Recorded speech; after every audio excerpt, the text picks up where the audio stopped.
There are several front lines in the often tense East-West confrontations. The Persian Gulf, the South China Sea, but perhaps the most fraught, the debatable lands between Russia and the Ukraine.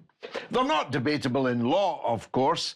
It's part of the Ukraine, but in practice, the eastern part of the country, Russian in language and character, lies out with the control of the Ukrainian government. Whilst it is an urban myth that Russia has military forces in the Ukraine, it is undoubtedly true that blood is thicker than water, and there is a developing bond between eastern Ukraine and Russia. Into this tangled web, the United States' secret state is hard at work too. Sometimes it all reads like a Cold War drama from the 1950s. We're joined by security expert, intelligence wizard, Mark Sleboda in Moscow. Mark, welcome back on the Sputnik. If I was going to write a Cold War drama, it would have looked something like what just happened. Tell the viewers about it. Yeah, George, thanks for having me. It's always an honor and a pleasure to be on Sputnik. Thank you. This incident occurred last year in the run-up to presidential elections in Belarus.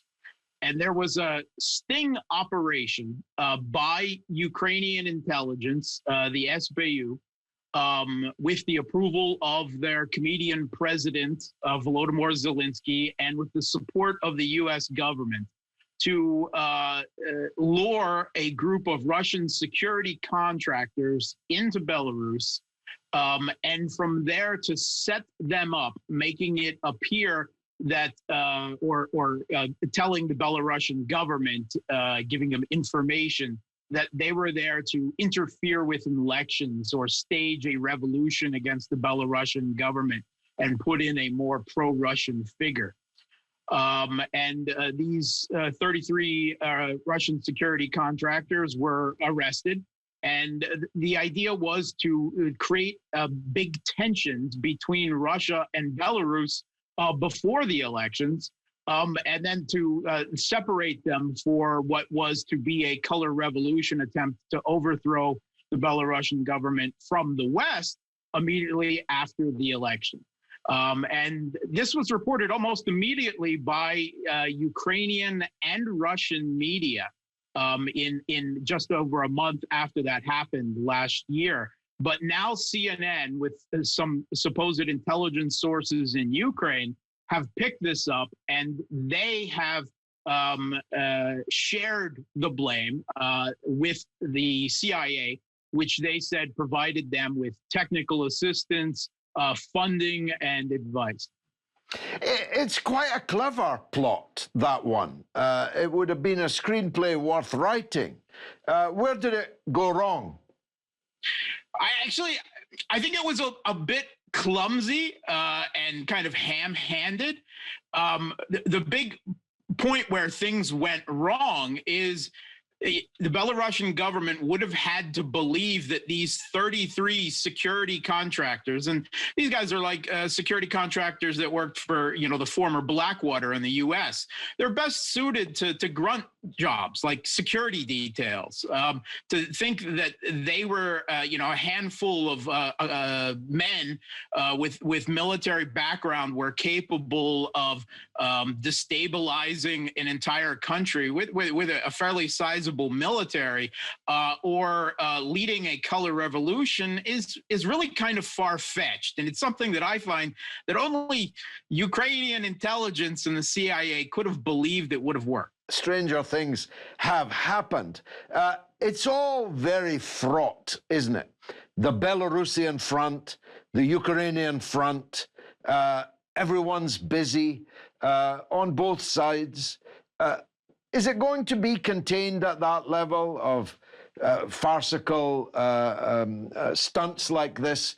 Or are these stepping stones going upwards towards serious confrontation? Well, I think we've seen continuous attempts over the last 2 decades to basically peel off former Soviet countries that are still aligned or even have neutral relations with Russia, and to absorb them into the West's geopolitical orbit, to leave Russia, without allies, with NATO troops stretching the entire length of their border, north, south, and west, of course. And I do not think that this is the end. I don't think that these attempts will stop. They have been fairly successful in Ukraine, now less successful in Belarus, but other candidates, Georgia, once again, things haven't quite worked out as well as the West wanted there.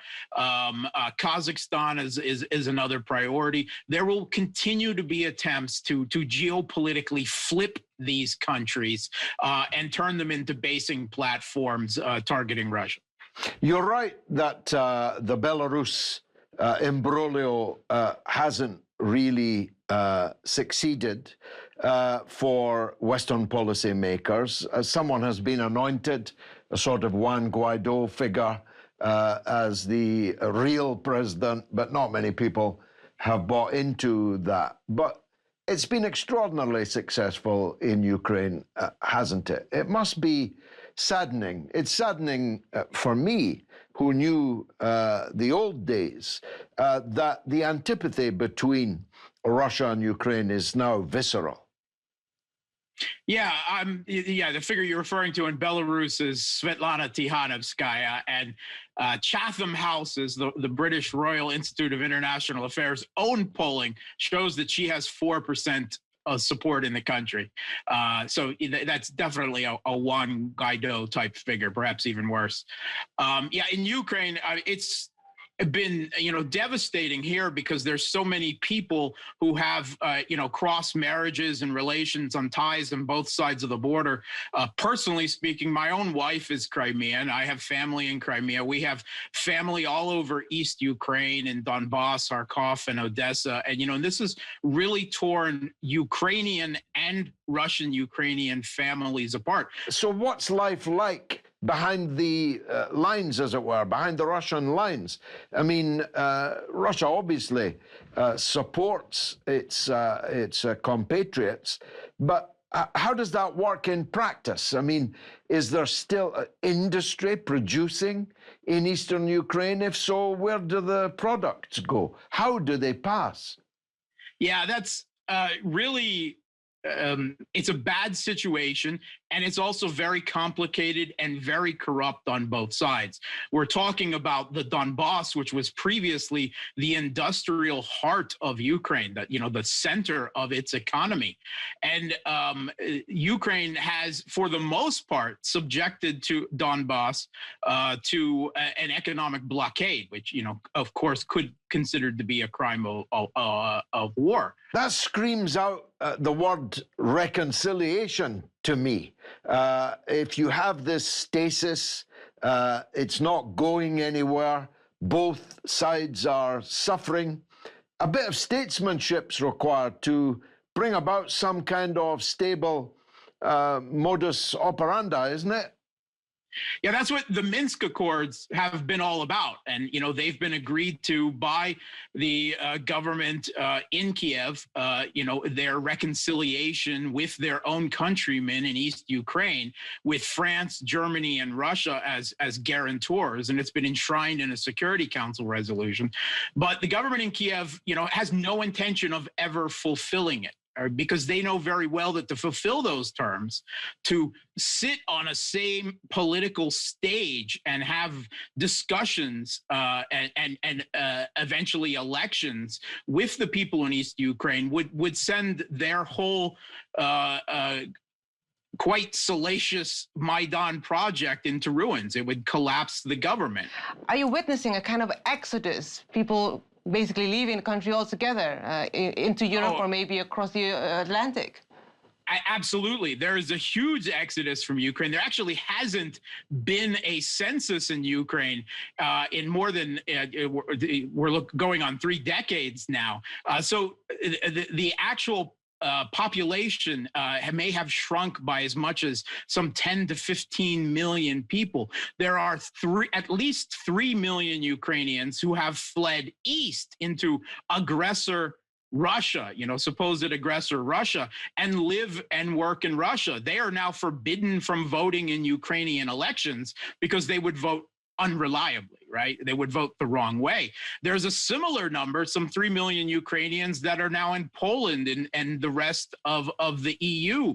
It suits, finally, Mark, and I'm grateful for your time, it suits certain parties for this stalemate to continue, doesn't it? Because it keeps Ukraine in the news, keeps it as an international flashpoint, could be used to justify military expenditure and maneuvers and so on. Do you think that's what's going on?